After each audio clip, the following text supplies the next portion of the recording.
is the value of mass number and atomic number of a product Q based on a given nuclear emission reaction?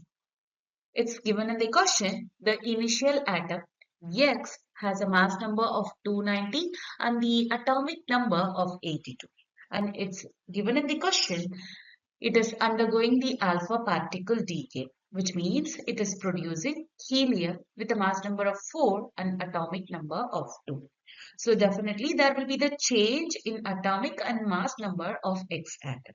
So here the atomic number will becomes 82 minus 2 and mass number will becomes 290 minus 4. So we will get the atomic number and mass number for Y atom as 286 and 8. Again, the atom Y is undergoing a positron emission. It's known that whenever there is a positron emission, there will be no change in a mass number, but there will be the change in an atomic number. And it's known that the atomic number will become as 80 minus 1. So here, mass number remains same, 286. So the Z atom will have a mass number of 286 and the atomic number of 79.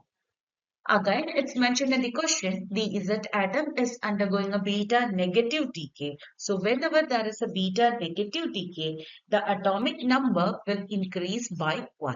So already we calculated that the mass number is 286 and atomic number is 79 for the Z atom. So because of beta minus decay, it will change as 286 and 8. Again, the P atom is also undergoing an electron emission process. So whenever there is an electron emission process and if it is having a charge of negative, it's known that there will be the increase in the atomic number for 1. So we calculated that the mass number is 286 and the atomic number is 80. So finally, the product Q will have a mass number of 286 and the atomic number of 81. So the correct answer for the question is option B here.